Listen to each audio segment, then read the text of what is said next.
السلام عليكم ورحمة الله وبركاته. داود يا الكسر هذا برنامج جارة وإذن كجا إيمانيا مجالدا تورنتو دالكن كندا برنامج كا وحنا وهذا يدورنا هدور بكرة للنقضة arrimaha galmudug markay timaado dhanka siyaasadda iyo isqabqabsiga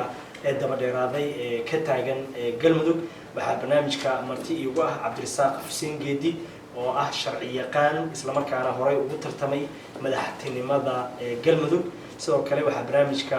marti iigu ah Dr. Qaasim Xirsi Faarax oo horay ugu tartamay madaxtinimada Soomaaliya xilligii Eldoret isla markaana ka soo jeeda galmudug sidoo kale waxaa barnaamijka igala qayb galaya Maxamed Ibrahim Culusow oo kamid ah hogaamiyaasha bulshada Soomaalida ee magaalada Toronto isla markaana ka soo jeeda gobolka ama maamul goboleedka galmudug dhamaantiin soo dhawaada waxaan ku bilaabayaa Cabdirasaaq bal waxa marka hore fikrad kooban naga siisa aragtidaada ku saabsan qaabka galmudug hadda ay ku socoto. بسم الله الرحمن الرحيم. وأدين هذا علونا هي سؤال عن سؤال الله. أنه بركي هو سنة غير دبعته. إيران قيمة قسمين نوع عن مكجوب نبرسو. من هذا ويدي سوا ونحجل هي إن شاء الله.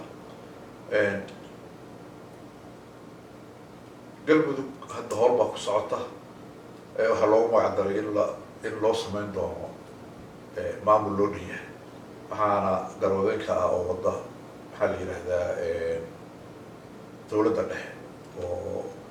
khayr uu ka yahay ra'iisul wasaaraha odayna uu ka yahay madaxweyne farmaajo balse waxaan rabaa mar haddaad weydiisay sidoo aragtaa inaad tirahay ummadda Soomaaliyeed waxay go'aansatay oo intii soo qaadsan dhibsatay in waxaa la yiraahdaa dawladda dhexe la eeday oo xoog leh dawladdii kacaanka oo maaragtay ilaahay ku rooyay Soomaaliya ka dhisan kuweelata ka sano ee meel kasta ay hogaamin jirtay xabarna ka talin jirtay dadkii waxaad moodaa inay eedeen ama ay dhibsadeen balse burbur kadib waxay u talagaleen in federaal ay ku heshiiyaan بس واحد يابك لا واحد تاني وحي هذا هو الشتيرة ترى هذا الرئيس مثلا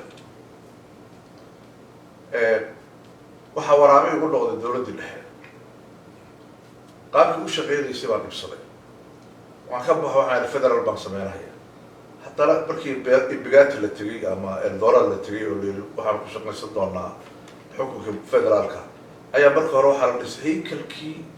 دولة الدحيح مركز الفدرال كصورس والمركز لك دولة الدحيح يقول لها الصورس وهو إكاره هي اللي السلطنة هذه قيمة وقال قبل يصير قالوا حسيسا كسبايسي مركز لك أراني قال بقى هذا وتعب الساق وما صنت هاي إسلا سؤال شاس دكتور قاسم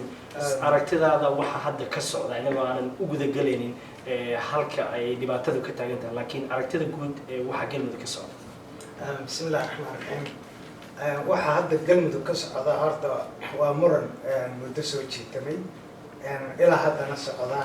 haddana weli ay walow ay hadda ugu eg tahay inuu markii ugu fiicnayd ay marayo oo lagu heshiin lahaa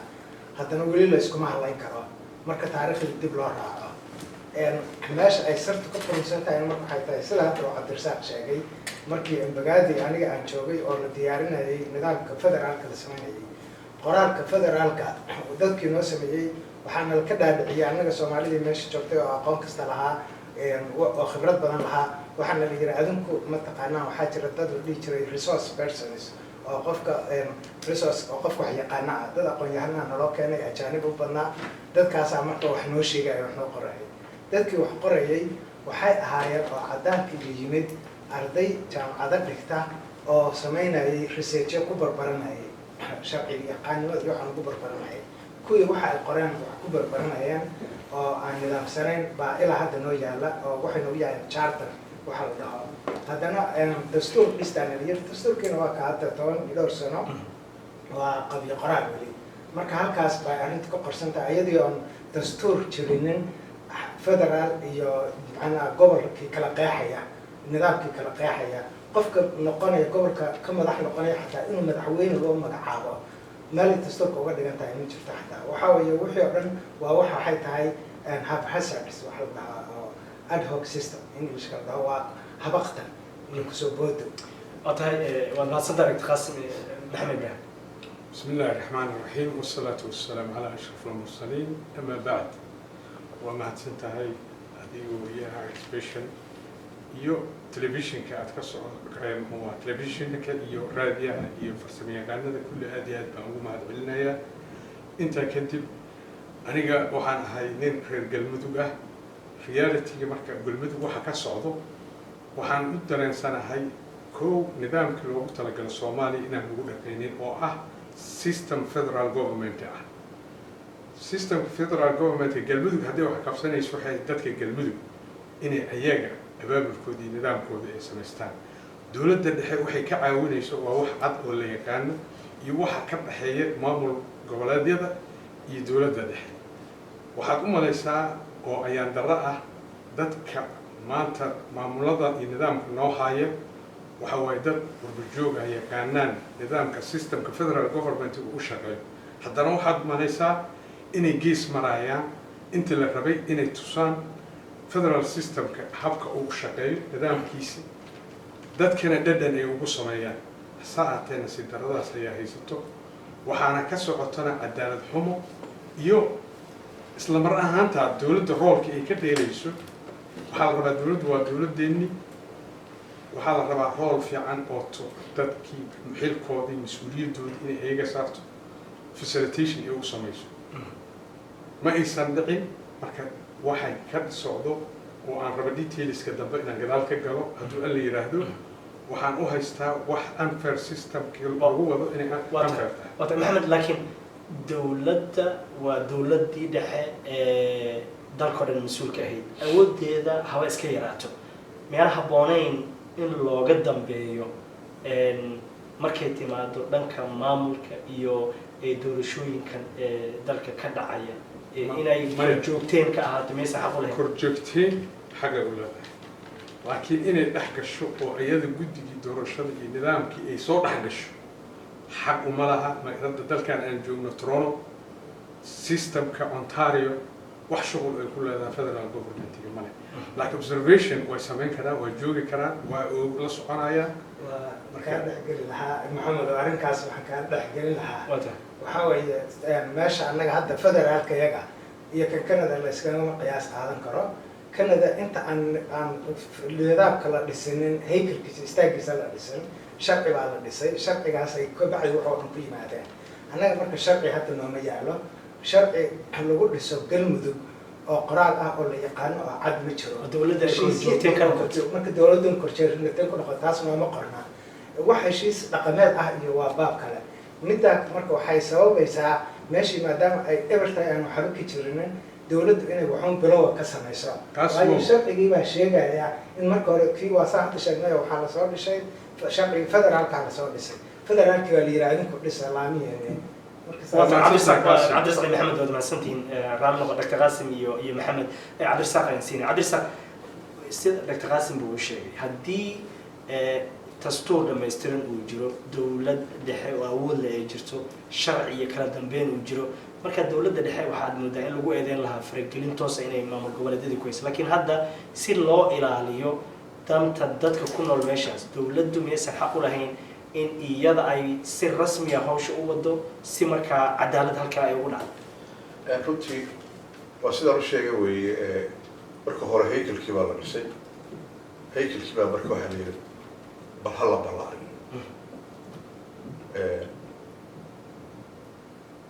waxa meesha laga dhisahayay oo si loo dhammaystiro maxaa la yidhaahdaa qaabka federalismka dawladdana waxaa waajib ku ahaa inay dhisto maxaa la yidhaahdaa qolooyinka sheerka ku leh ee loo yaqaano gobollada oo adigu sida dastuurka ku beelgaarka oranahay laba gobol iyo wixii ka badan haddaba xilligii xasan sheekh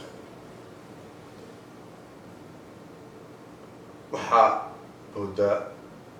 markii la dhisahayay in dastuurka uu oranahay oo keliya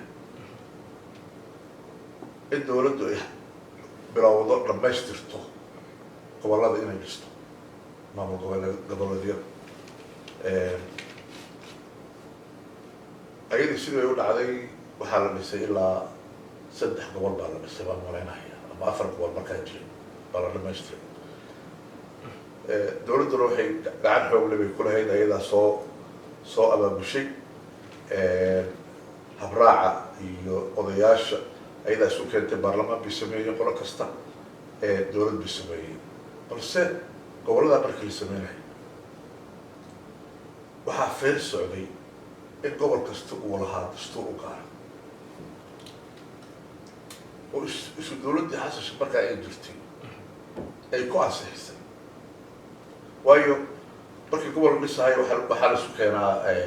odayaasha la isu keenay ergooyin baa la isu keenay ergooyinka waxay ka heshiiyeen maamulkooda si u dhismi waa dabcan taariikh hore iyo xasan xilligiisii qaabka wax loo soo dhisay hadda dawladdu may ku qaldan tahay mar allaa markii ay ummadii ay samaysteen afgaradkooda dal ku wadahay waxaa ku jiray dawlad gobol kasta iyo maamul kasta in loo sameeyo dawlad u adeegta iyo baarlamaan iyo constitution u gaara constitutionkaas marka wuxuu leeyahay markay isdhexalahayaan sanadka dambe bilow ma aha habraac la raaco oo dawladda dambe oo imaanaysa ay ku timaado oo ka gedisan markii hore everything hadda waxbaa dhisan marka mathalan maadaama hadda waxaan ka wada hadlayna ay tahay galmudug dastuurkeedu wuxuu leeyahay xilliga madaxweynuhu waa 4 sano markuu sii dhammaan rabo madaxweynaha ayaa wuxuu soo diyaarinaya guddigii doorashadana waxay markii la diyaariyo waxay soo xulanayaan waa dabcan tii uu xaaf ku doodayay waa siduu dastuurku yahay dastuurka hadda galmudugu dhisanayo ayaa saas oranaya waxaa kaloo jiro dastuurka dawladda dhexe 97 wuxuu leeyahay arrimaha masiiriga iyo maxaa la yidhaahdaa iyo maamulada ay samaysanayaan ayagaa madax bannaan markii loo sameeyo marka hadda gulaanadkeedu waxay tahay qaabka ay hadda dawladda dhexe maxaa la yidhaahdaa garwadeynka uu ka yahay madaxweyne farmaajo wuxuu ku tuntay labadii dastuur ee isfasilahayay kii dhexe isagu madaxda ka ahaa iyo kii hoose oo maxay yihiin meesha eber ma ahayd dawlad baa jirtay baarlamaan baa jiray caqabado badan baa laga soo maray isagoo huwan madaxtinimadu soo maray oo lagu soo dhaweeyey aqbalay magaalada dhuusanbareed taa waxaa wey waa ictiraafsan yahay haddana wuxuu leeyahay wixii waa baabah oo annaga garwadeynka ah sidii waagi hore waa tahay laakiin waxaad moodaa hadda dawladda in faragelinta ay ku haysa galmudug lagu eedeynayo waxaa jirtay in galmudug dhexdeeda khilaaf badan uu ka taagnaa oo cadaadi iyo dhuusamareeb iyo isqabqabsi badan uu jiray inta dawladda si toosa aysan soo faragin qaasim ka waran aragtida dhehaysa dawladdu waxay khilaafsan tahay dastuurkii galmudug u degsanaa sida cabdirasaaq uu sheegay dabcan xilligii xaaf wuxuu ku doodayay 2 sano maadaama la doortay in 2 kale loogu daro dawladdana waxay ku doodaysay in cabdikariim xuseen guuleed intii u harsaneed uu dhammaystiro bal ka waran aragtida dawladdu may ku saxsan tahay inay faragelintan samayso ama qaabkeeba u wadaba doorashooyinka hadda galmudug bismillahi raxmaan raxiim horta waxaa weeye wax la yiraahdo faragelin waxay u baahan tahay in si fiican loo qeexo faragelin waxaa weeye qof wax uusan shaqo ku lahayn soo faragashada laakiin dawladda federaalku shaqay ku leedahay meesha waana ayadaana maaragtay wax walba buddiga oo ah hawshii waa inay soo faragashataa balse waa inay weji xalaalan kusoo gashaa si xalaalo cadaaladana ay ku maamushaa marka meesha mucaaradka dawladdu ay ka leeyihiin way soo faragashatay waxaa ayaga laftigooda u qorxoonaan lahayd inay dhahaan waxay nagu samaysay hawsheedii inta ay ku lahayd qaybteedii ayay xaqdarro nagu xadgudbaysaa ama anagii intay xuquuqdeena ku xadgudbaysaa ama xaqdarray wax u samaynaysaa sidaas inay u dhigaan ayaa ka fiican. laakiin Dr. Qaasim dowladda sidaad sheegtay xaqay u leedahay inay faragelin sameyso dabcan waa dowladdii dhexe laakiin haddii dadka galmudug ay u arkaan in dowladdu ay god ku ridayso galmudug iyo masiirkii galmudug maysan xaq u lahayn inay dhahaan maya ka joog oo tusaale dabcan waad ogtahay koonfur galbeed wixii ka dhacay oo ilaa dad ay ku dhinteen waad ogtahay Jubbaland in dowladdu ay diiday wixii ka soo baxay ilaa hadda Axmed uu yahay madaxweynaha oo aanan cidna ka qaadi karin oo awoodii dowladaba aanan ahayn in Kismaayo tagto oo si xoog Axmed ay uga qaado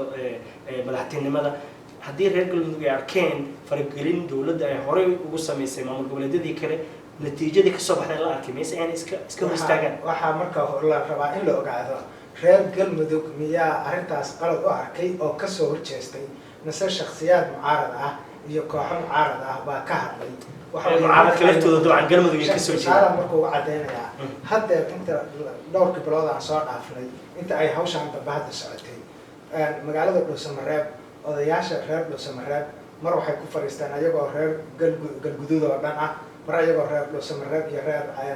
meesha la dhaho Guriceel ah way ku fariisteen oo kulli ku taageerayaan dowladda marka wax mucaaradiyaduna dhinac bay jirtaa dadkuna waa kala qaybsan yahay in marka cadaalad la noqdo weeyaan labada qayba la tixgeliyo sidaas marka labada qayba loo tixgeliyo yaa waxaa habboon dowladdu way jirtaa waxyaalo badan ay marka gacan tagwaalin weyn ay ku samaynayso oo gardarro saa'ida ah waxyaalahaas in loo fiirshay ahayd laakiin aslan barnaamij soo fargashanayso macnaheedu waa dowlad kalaan maaha marka taasna waa mid ayagay jaan siinaysayo ayagay fursad waxay siinaysaa bal fiiriyo waxay ku hadlayaan. waad mahadsantahay Dr. Qaasim dabcan su-aal muhiima waxaa jirta dadka isweydiinaya maxamed horta galmudug yaa isku haysta dowladda hadda waan ka wada hadalnay faragelintay ku haysa waan sheegnay Dr. Qaasim wuxuu sheegay inay xaq u leedahay wax walba halkaas ay ka wado cabdirasaaq halkiis weligiis galmudug horta isku haysta dowladda marka laga soo tago waxay tahay cid qaarkood ay ku saabsan tahay waa tahay marka galmudug yaa isku haysta galmudug waxaa dowladda marka laga soo tago aan in badan ka hadalna hadda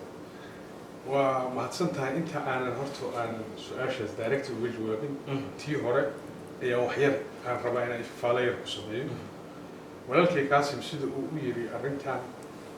horta maamulkan galmudug annagoo joogno North America haddaan maanta leenahay dalka maba lahaynba constitution uu leeyahay maamulka galmudug kan federaalkana kumeel gaar ha ahaado constitution uu leeyahay direct gareenayo u sheegayo sida uu ula xiriirayo ula dhaqmayo maamul goboleedyada waxaa marka annaga inaan hadda niraahno annaga la fahanteena inaan niraahno wax dastuur ma jiro wasiirka arrimaha gudaha iyo dowladda si toos ah u faragashanayo waa wax laga xishoodo waxa waaye wasaaradda iyo wixii u shaqeeyay dowladda faragelintaas inay shaqo ku yeelato maaha waa tahay observe dad kale oo aqoon-yahano ah oo in ay arrimaha facilitate gareeyaan wasiirka arrimaha gudaha ee federaalka wuxuu wasiir arrimo gudaha ka yahay si lamid ah galmudug wuxuu ka mid yahay waa wasiirka arrimaha gudaha Jubbaland wasiirka arrimaha gudaha ee koonfur galbeed dabcan waa wasiirka federaalka dabcan waa ogahay dhaxyar aan dhamaysto waa tahay waxaan ka horta jeclaan aan ka codsanayaa waa runta su-aasha laakiin marka aan inta aan wadaadkayga gaarin rabta mar walba haddana aad waqtiga aad samaynaysaa marka taas waa meelaan iska dhigayaa dhib ma leh laakiin waxaan aniga aan leeyahay waxa waaye su-aashaada haddaan dib ugu laabto tii hadda aad weydiisay oo ahayd yaa isku haysto waa waxa lala yaaban yahay dadkii odayaashii rasmiga ahaa oo dadka ay soo doorteen ayaa waxaa dowladda ay u diidan tahay oo saxiixyaal ahaayeen ayay hadda u diidan tahay marka waxaana dadkii inay hadlaan ayaga wax samaystaan ayaga ay ka wada shaqaystaan ayay dowladda ay diidan tahay sida ka dhacday koonfur galbeed aman inay ka dhacdo hadday rabaan waa disaster wax loo dul qaadan karana maaha waxaa la rabaa dowladdeenu waa waqti dad aqoon la waaye waxaa la rabaa inay fiiriyaan godkan dheer ay Soomaaliya maanta wada gashay in laga wada baxo la confrontation iyo aniga raba inaan soo laabto sympathy qaf iyo haya ayaan raadinaya waa wax aan loo baahnayn waxa loo baahan yahay oo rasmiga ah waxa waaye oo hadda isku haysto waa dawladii oo cadaalad darra inay ka samaysan rabto garayna u leeyihiin nimanka ah oo xisbiyada kale oo iyagana muxuu ahaa oo reer galmudug ah kana soo horjeedo mucaaradna ku ah dawladda iyaga marka labadoodii inay isku hartimiyaan waxaa keenaya aqoon darrada ay federaalka u leeyihiin waa tahay maxamed waa masantahay cabdirasaaq isla su-aashaas dabcan hadda maxamed qayb ka mida ee ka jawaabay galmudug dawladda marka laga soo tago waa maxay awoodaha kale halkaa ka jira ee dawladda kula tartamaya ama kula loolamaya in qaabkay wax u wada markaa aanay hor istaagaya aanan suuragal ka dhigi karin horta hore bini aadamku waa noole aan keligii noolaan karin wuxuu la noolyahay dadka waa nin noolahaasuna wuxuu caan ku yahay inuu noolaha kala boobo markasta markii laga soo bilaabo xilliyadii feudalismka laga soo bilaabo ilaa boqortooyada hadda lagu keeno dimuqraasiyada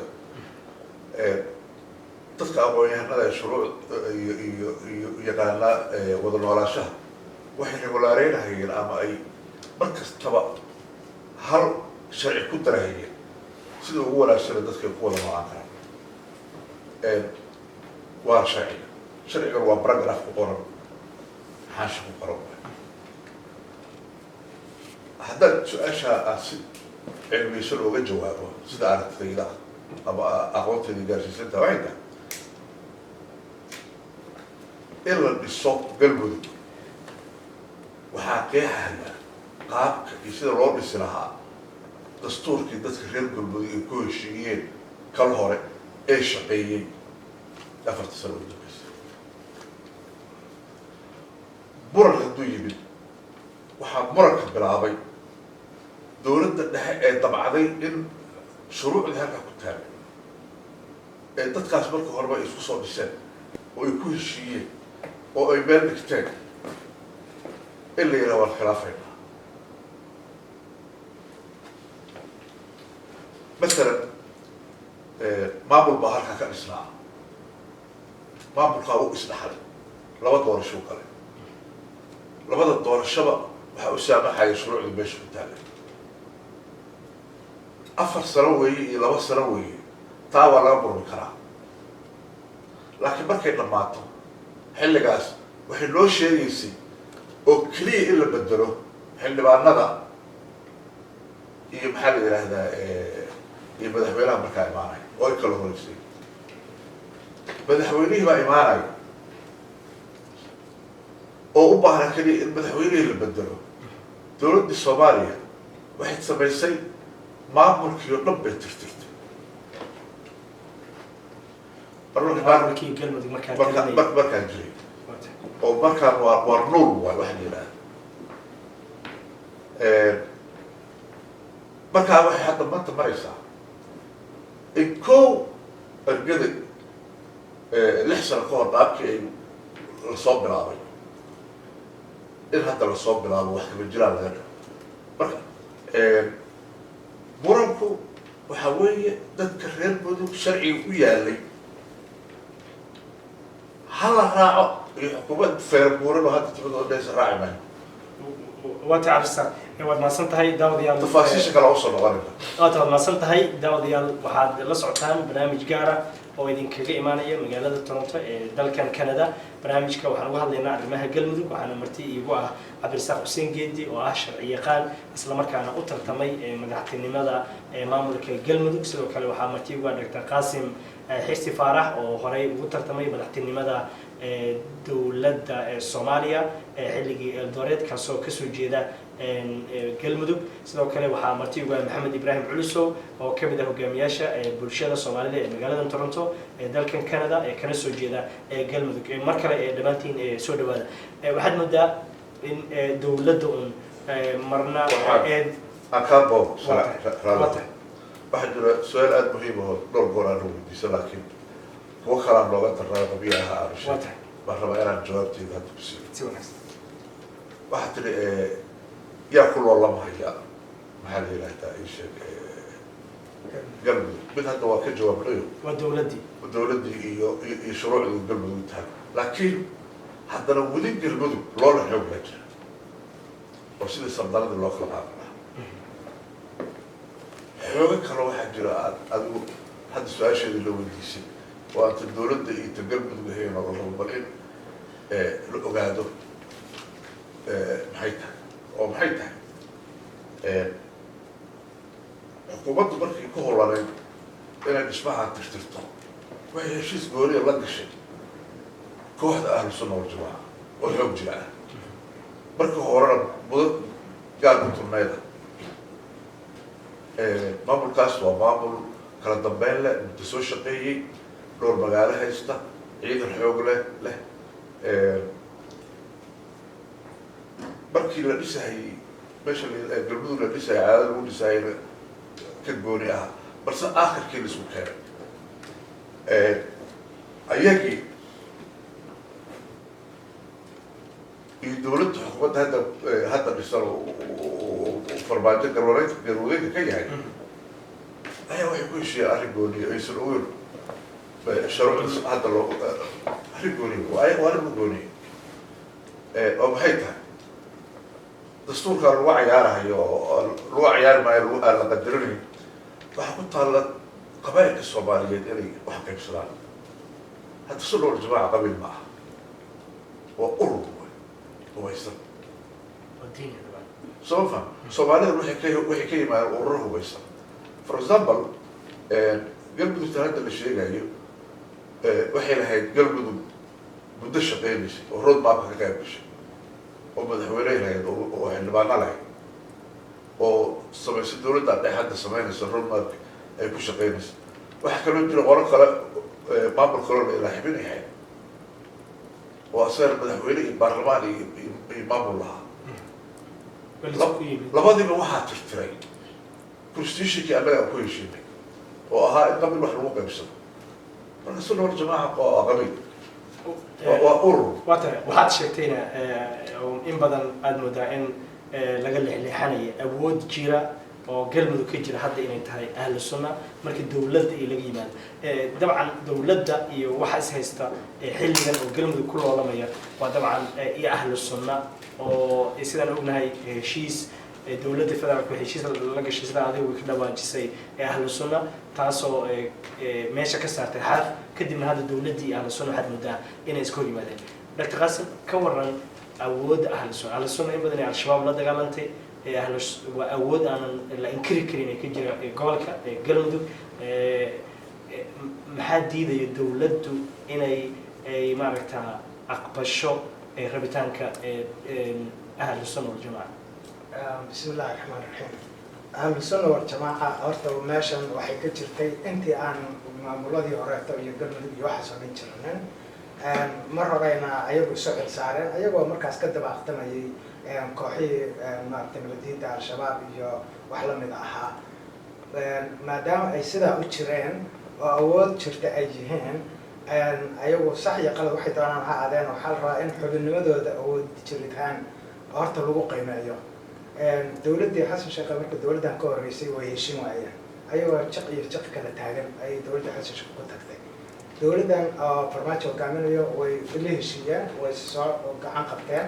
haddana mar dhexaadda way ka xumaatay haddana hadda shalay oo ugu dambeysay dowladdu waxay soo bandhigtay in ay kuraastii mar hore ay dhaheen way nooga baxeen ahlusunna inay sii laayaan kuraastaas waxay dhowr iyo soddon hadda dowladda waxay wadaa nafar ka dowladda ka timid ayaguna waxay leeyihiin anigu maanta baana la hadlay marka qaar ayaga ka mid ah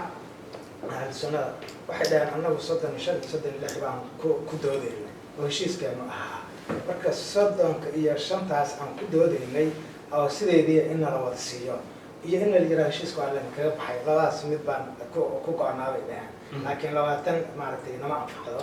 maadaama halka ayaga ay taagan yihiin dowladdana sidaan taagan tahay xabko meel kale in laga fiirshaa uu ku fiican yahay oo ah in la yiraahdo war 20kan hadda ka hor waxaa lagu eedeynayaa ahlu sunna wal jamaaca in ay dhowr iyo 90 qof ay soo xisheen dhowr 90 keena ay kusoo darsadeen qaar ilaa iyo somaliland ilaa iyo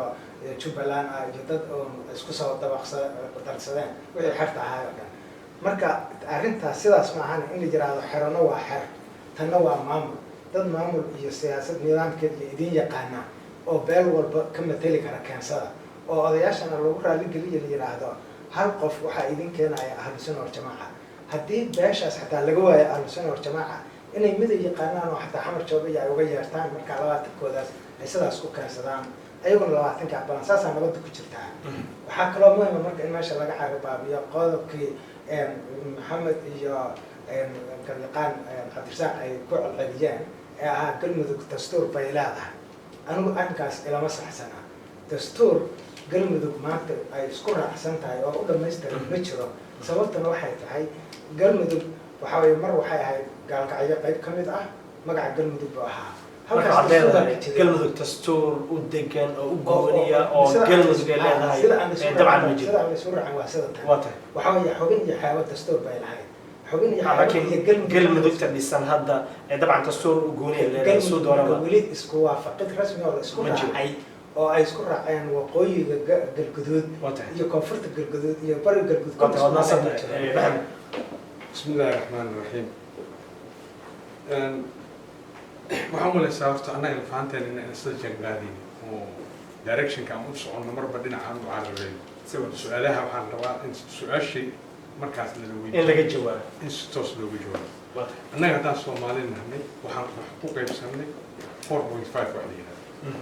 intii xisbiga laga gaarayo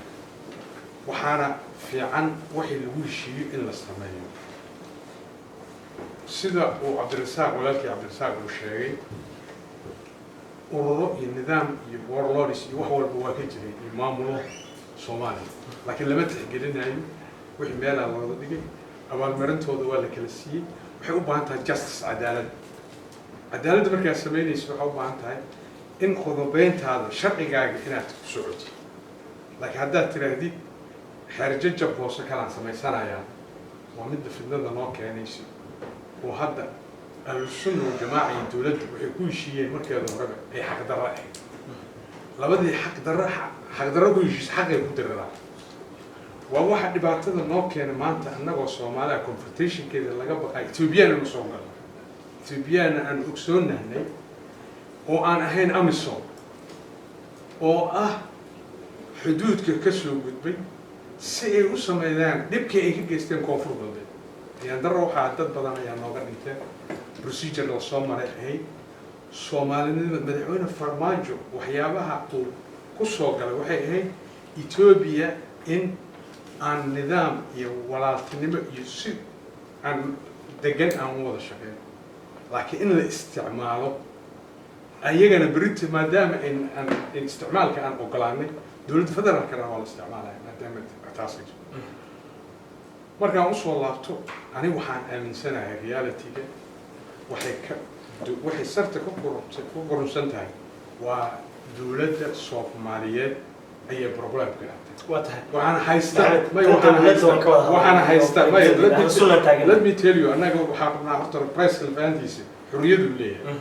haddii aanan sheegi karin wixii jira oo rasmi ah dad jira ma nihin markaa waraysigaa iska dayin ma tan dowladda inaad wax ka sheegto ama ka sheegin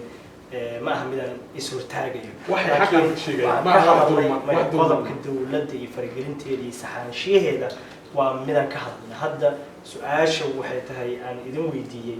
ahlu sunna ma tahay awood jirta oo mudan in la tixgeliyo codsashaday codsastayna ku yes awood jirta oo nidaamsan oo nidaamsatay oo dalka magaaladeedana nabad ka dhigtay iyo ay hase ahaatee negotiationka lala sameynayo waa in ahaadaa mid aan dib noo celinayn dowladdu waxay qaladay in si alla sidii kale waxaa lagu heli karaa haa laakiin maadaama ay leedahay qabiila wax lagu qaybsanaya oo qabiil hadda la isu dulma aniga qabiilka aan hadda ka soo jeedo waa la yaqaanaa laba xildhibaan ayay ceel dheer lahayd markii ceel buur ay laba lahayd meelo qaarkoodna aysan bal lahayn haddeertaana dadkii noocaas ahaa ayaa waxaa la siiyey 8 xildhibaan ma aha dowladda hadda jirto waxa siisay dowladda ka horreysay xaqdaraan ahayd wax ku maslaxay xaqdarro wax ku maslaxay waa wax dhibka noo keenay waxaan marka dawladda farayaa in cadaaladda iyo waxay qoratay ay ku dhaqanto ay samayso maxamed waa mahadsan yahay sidoo kale dr qasim alisa wuxuu ka dhawaajiyay labadooduba laba aragti oo kala duwan ahlu sunna ayaa jirta meesha maxamed wuxuu leeyahay ahlu sunna waa awood jirtay oo awooddeedana la ogol yahay laakiin heshiiskii dawladda ay wada galeen ayaaban xaq ahayn marka hore beeskiisaan xaqdarro ku salaysnaa dr qasim wuxuu leeyahay ugu yaraan in odayaasha ay aqbalaan in ahlu sunna ay hal qof soo helaan ahlu sunna sidaa hore uga dhawaajisa ma ahan qabiil waa urur diimeed dhisan awooddeedana leh marnaba galmudug marka laga hadlayo dhusumareeb gaar ahaan aan awooddooda la xaqiri karin sidee suuragal ku noqonaysa wasiirka arrimaha gudaha dabcan in badan uu ka dhawaajiyay in ahlu sunna intay u dulqaadan karaan dawladdii ay u dulqaadatay sidee suuragal ku noqonaysaa in ahlu sunna ay qabiil kale xildhibaanadoodii ugu qaybgali lahaa galmudug ay u soo xulaan waxaan rabaa si dhaqsaa horta inaan waxaan idinka codsanaa dhammaantiin in jawaabaha ay soo gaabsanaa waxaan rabaa inaan dadku u sheego waxana waa xal waxana waa maxaa la yidhaahdaa waa xaq wey si xaq loo helo horta waa in la raaca shuruucda in galmudug la dhisaa muran kama taagano qabaa'ilka soomaaliyeed baa dhisanaya laakiin sunna wal jamaaca waxay noqotay dhib jira oo u baahan in xal loo raadsho haddii aan la dhaafi karin waxaan qabaa in xel oo proportional u ah maxaa la yidhaahdaa qolada la yidhaahdo ii sheeg qabaa'ilka meesha joogo o dhan la sameeya masalan soddon bay codsadeen ayaga dawladda baa ku heshiiyey xalaal ma aha haddana waa in waa la tixgeliyaa hadda waxay u baqaaleen inay 20 ku heshiiyeen waxaa la rabaa markii 20kaa la siinaya xataa inaan la oran sunna wal jamaaca iskale aysan weligeed taagnaa oo ay noqotaa mid markaan lagu moodahay waa ina shuruudo raacsan tahay warba 20 baan iskugu darnaa haa 20kaas waa ilaa loo sunna wal jamaaca la siiyo in la yidhaahdo dadka Soomaaliyeed baa siiyey oo ay dawladdu ka soo dhaadhicisaa Soomaalida kale ee meesha ka tartamaya waa hadda xal loo qabaa'il baa fadhiya dawladdii waa aragtaa inay qolaas mar weyday waa inay shacabka Soomaaliyeed ku noqotaa oo ay tiraa walaalayaalo dhagaxan weyn baa hor yaalla 20kaas xubnood anig isiiya anaga dawladda adinkana bixiya oo waxaad u bixisaa in 20kaas la siiyey qoladaas marka kan waxaa kaloo la raaci karaa shuruudo qabaa'ilka kale laftirkooda xubno loogu dari karaa 2 iyo 3 ayaga hadda 20 la siiyo qolooyin kale waa 20 kale la siin karaa oo loo qaybin karaa si u qancaan waxaa la oran karaa sunna wal jamaaca 20 qofood aad kaysanaysaa qabiil baatii 3 loo ilmo adeeraan baan aragnaa oo meesha tartamaysee qabaa'ilka Soomaaliyeed oo beesha oo sunna wal jamaaca soo tixgeliya soo dhowra kana ilaaliya sidii hore inaad riba Somaliland iyo Puntland iyo maxaa la yiraahdaa Kismaayo oo xeer ah inaad keentaan aad ku tumataan waa markii xal la rabo waana qabaa aniga in caqabada loo fariisto laakiin meesha waxa yaalla waxay tahay qorana xaqdarri xoog rabtaa in waxay ku barsiiso dadkii jooga xukuumadda waxay leedahay xoog baan haysanaa iyadana way ku xirtaa waa laba xaqdarro oo heshiiye wey labada awood marka jawaabtoodu waxay noqon doontaa arrinta soo socota waxaa jira waxa la yidhaha sabar kitaab waa ee qabaa'ilka kale Soomaalida oo aamusaa la yidhaha balaan arag sunna wal jamaaca wata dr qasim bismillah ar-rahmaan ar-rahiim waxaan leeyahay horta intaa cabdirasaaq oo ku raacsanahay waxaan ku darayaa oo kaliya meel waa ka jeeda hal baa ka dhacaya oo ah in loogu daro wax tiro ah sunna wal jamaaca barintaas qabiilada lagu daro keena la dhaho arrinta iyada waxaan tusaale u soo qaadanayaa wiil baa iskuulka aabi waxaa macalinka soo jiray ka shaqeeyay wuxuu yiri 5 shab ugu dhuftay waa meeqa 5 meesha wuxuu yiri meesha 5 wuxuu yiri waa 500 wiilka aabi wuxuu yiri ikaar baa qabta maxaa 500 dhaysaa 5 lagu dhuftay 5 ma dhaay markaas yiri aabo ninka 500 diiday boqolada ayaan 25 iga ogolaanaya aniga tiro ka xisaabiyo marka taas camal waxa weeye lambarka marka saa sii kordhiso waa marka dhib sii bato oo khibradeeda aan leeyahay ما يرى له lambarka aan kordhinayo ma aha uma kordhinayo sunna wal jamaa sunna wal jamaa waa caqabad taagan bay qabila xataa in caqabad taagan isla markaana awood jirta oo la rabo in la dhaafo laba mid wey in sida loo daayo oo aan soo taagnaan iyo in runtii waxaan leeyahay labada qolo oo aan sharciga xaqa aan kusoo heshiin oo sunna wal jamaa iyo dawladda ay ummadda inteeda kala qanciso marka si ay u qancinayaan waxaan ku talin waxaa waaye marka si taladii xalka usoo laaban doona maxamed asiina maxamed waxaad sheegtay in marka hore heshiiskii uu ahaa dawladdii iyo ahlu sunna ay galeenba uu qalad ahaa laakiin waa labada awood hadda xaaf iyo dawladdiisii iyo galmudugtii dawladda ahayd meesha awood badan kuma laha sidaan arkeen waa ahlu sunna iyo waxa heshiiyey dawladdii iyagii haddana iskhilaafay shacabka si loo badbaadiyo miyaysan ahayn in ahlu sunna loo raaco tooda xilligan hadda la taagay maya waxay tahay in lala heshiiyo waxnana wax u cuntumi karana loo sheego for example hadda uguma horreeyay ahlu sunna wa jamaaca awood jirtay ahayd lana ogaa waqtigii sheekh shariif uu muxuu ahaa cabdisamed uu wasiirka arrimaha gudaha ahaa inay cabdiqaadir macalin nuurna uu ahaa wasiirka madaxtooyada waxay ahayd ahlu sunna wa jamaaca waxaa la rabaa caqliga iyo sharciga inay wada shaqeeyaan waxaad sharci aad dhigatay haddii aad tiraadid waxaan waa bedelayaa amendmentii iyo waqtigeeda iyo hala gaaro laakiin haddeerta marka waxaa la rabay inay kula heshiiyaan wasiirada ay qabaa'ilada ay ka soo jeedaan inay ayaga siiyaan agaasimayaal ay siiyaan waa inay si kale waa in wax because waxaan ku jirnaa boholaan ku jirnaa bohoshaa uga baxnaan rabnaa laakiin maanta oo dhan haddii aan geed macsara camal u wareegno waxaan soo gaarnay gabagabadii barnaamijka laakiin waan kusii doonaa cabdirsaaq waxaan soo gaarnay gabagabadii barnaamijkeena waxaan idin soo gudbinaynaa barnaamij dabcan ku saabsan galmudug magaalada toronto ayuu idinkaga imaanaya halkaan rabnaa inaan eegno markaan cabdirsaaq halka ka hor haddii aad ku daraysay marka halka haddii aan u nimaano shacab galmudug way dhibtoodeen dabcan marna galmudug dhexdooda is haysatay waa cadaadii dhuusamareeb dhibaato ka taagneyd mar ahlu sunna lafteeda waxay caqabad ku ahayd galmudugtii dawladda ahayd waa heshiiskii jabuuti tii la tegay shacab hadda dawladda waxaa leeyahay murashaxay wadataayo galmudug sida koonfur galbeed loo sheegay inay u geyso kale inay u keento murashaxiin kale oo ayagana dhankay doonaaba ka socdaane oo culus sida cabdiraxmaan odowa oo kale waa murashax madaxtinimo dhuusamareeb ahlu sunna waxay taagan yihiin tiradaas inay helaan dawladduna weydiidan oo wasiirka arrimaha gudaha aad ay waran ka sugaanay shacabkan dhibtooday ee galmudug maxaa xal u بسم الله الرحمن الرحيم aad baad u mahadsantihiin oo aad idin baryanaya shacabku waa daalaha wuxuu u baahan yahay siiba gobolada dhexe wuxuu u baahan yahay in maamul sariica loo dhiso waar qolada keliya markii la eego maamul u baahan waayo waa dad loo baadigaho dhibkoodu badan yahay dawladda soomaaliyeed iyo sunna wal jamaaca laba hal shay baa lagu qadarinayaa waxaa lagu qadarinayaa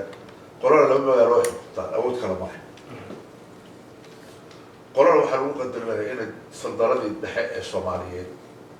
sharciyadeedii ay haystaan laakiin ereyga awoodda la yidhaahdo labadaba male ay ku boqoonin karaan waxaan marka leeyahay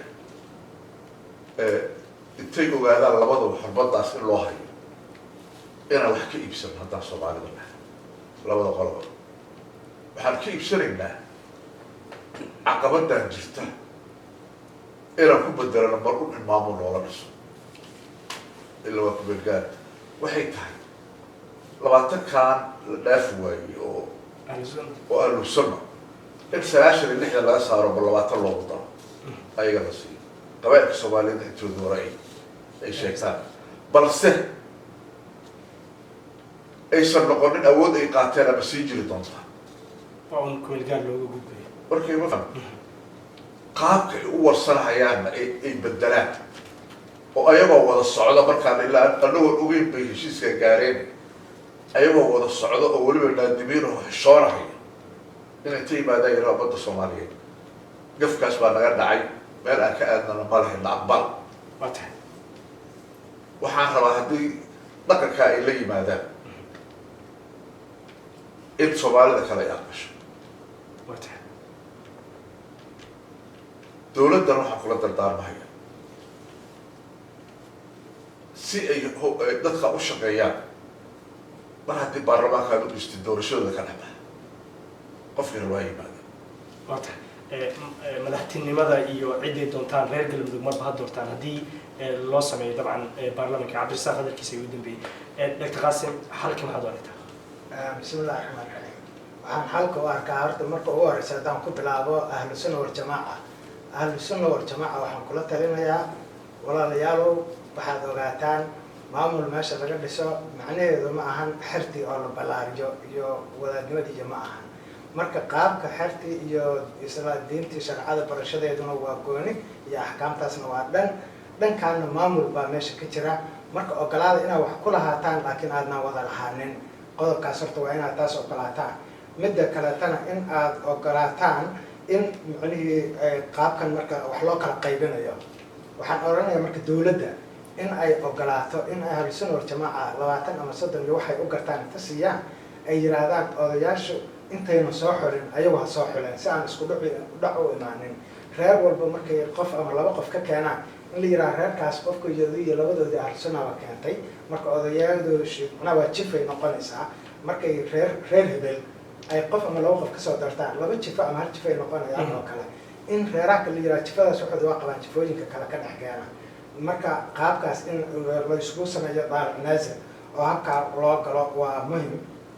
midda kale marka dowladdu marka inay iyaduna ay intaa garowsato sida oo cabdirasaaq sheegayna ay ahaato wax xilligan lagu moodayo oo sidaas ku hadhowto dadkaas ay yihiin dad khibradooda lagu soo doortay magaca ahlusunna ayagoo wata haddana aqoontooda wax maamul iyo wax karsho lagu keenay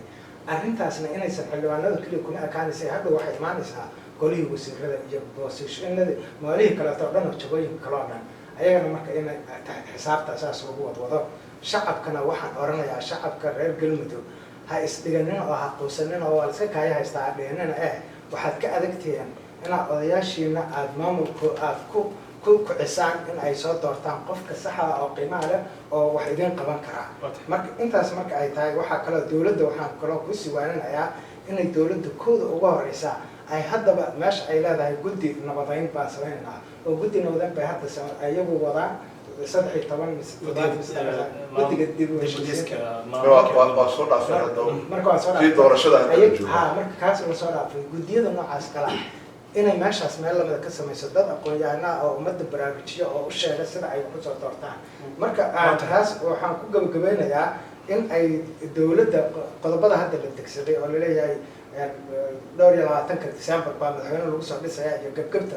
waxa haddii degdeg lagu dhiso dhibkeeday leedahay in loo sugo oo shacabku si ay dadka candidate-ka oo soo murashaxiinta ah murashax kasta in uu lagu barto waqti lagu barto inuu helo wata wadnaansantahay maxamed ibrahim